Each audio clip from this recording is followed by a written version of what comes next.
2030 కల్లా carbon emission కనుక తగ్గించకపోతే world మొత్తం కార్బన్ ట్యాక్స్ కట్టాల్సి వస్తుంది. ఎందుకంటే మన మన ప్రొడక్ట్స్ ఏ కంట్రీ కన్నా ఎక్స్పోర్ట్ చేయాలంటే కార్బన్ ట్యాక్స్ కట్టి పంపించాలి.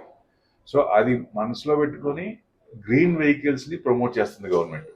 పిఎల్ఐ స్కీమ్ ద్వారా కొన్ని కంపెనీస్కి బెనిఫిట్ ఇస్తుంది.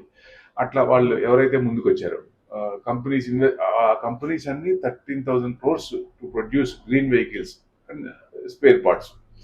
అంటే గవర్నమెంట్ కూడా 42,000 crores అంటే నెక్స్ట్ 5 yearsలో డెవలప్ చేయాలనే ఉద్దేశంతో ప్లాన్ చేసి పిఎల్ఐ స్కీమ్ ద్వారా వాళ్ళకి బెనిఫిట్ ఇస్తుంది.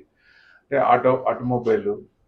ఆటోమొబైల్ పార్ట్స్ వాళ్ళు చేసేవాళ్ళు కంపెనీస్, సో ఇవన్నీ కలిపి వాళ్ళకి బూస్ట్ ఇస్తుంది. అంటే ఇండియాలో మ్యానుఫ్యాక్చర్ కావాలి ఇండిజినస్గా, సో వెహికల్ పార్ట్స్ అనేది ఇంపార్టెంట్. అలా 8 ఆటోమొబైల్ దాంట్లో TVS motor, Tata Motors, Bajaj auto, electric Ola electric, Toyota, Kirloskar auto parts, Sona BLW precision forging, ఇవన్నీ కూడా making companies and spare parts. అంటే ఇది మొత్తం కూడా 42,000 crores అన్నారు కానీ 5 years టర్మ్ పెట్టింది, కానీ ఆ లోపలే అవ్వచ్చు, 2 to 3 yearsలోనే అవ్వచ్చు అనేది ఇప్పుడు ఉన్న ఇది. ఎందుకంటే ఇన్వెస్ట్మెంట్ కూడా అలా వస్తుంది దాంట్లో.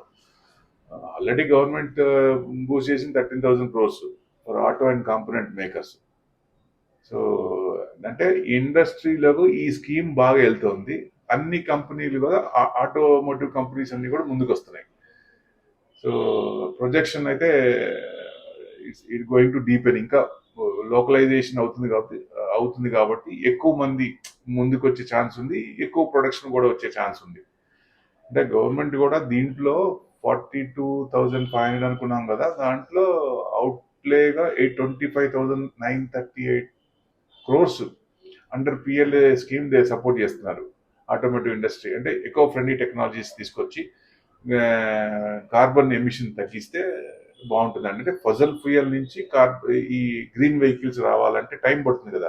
5 years టైం పెట్టారు, కానీ ఇప్పుడున్న ప్రజెంట్ సిచ్యుయేషన్లో దాన్ని కొంచెం బూస్ట్ ఇచ్చి ట్యాక్స్ బెనిఫిట్స్ ఇచ్చి 2 to 3 yearsలో చేయాలనే ఉద్దేశం ఉంది. అంటే పిఎల్ఏ ద్వారా కంపెనీస్కి కూడా 18% ఇన్సెంటివ్ బెనిఫిట్ ఇస్తున్నారు వాళ్ళకి. సో దానివల్ల మనం అతి తొందరలోనే ఈ మామూలు పెట్రోల్ వాడే కార్లన్నీ ఫజల్ ఫ్యూయల్ నుంచి గ్రీన్ ఎనర్జీకి మారే అవకాశం తొందరలో ఉంది. ఆ కంపెనీలు ఏమైంటే మనం పైన చెప్పుకున్న కంపెనీలు, ఇలాంటివన్నీ ఫ్యూచర్లో మంచిగా పెరిగే ఛాన్సెస్ ఎక్కువ ఉంటాయి. Thank you very much.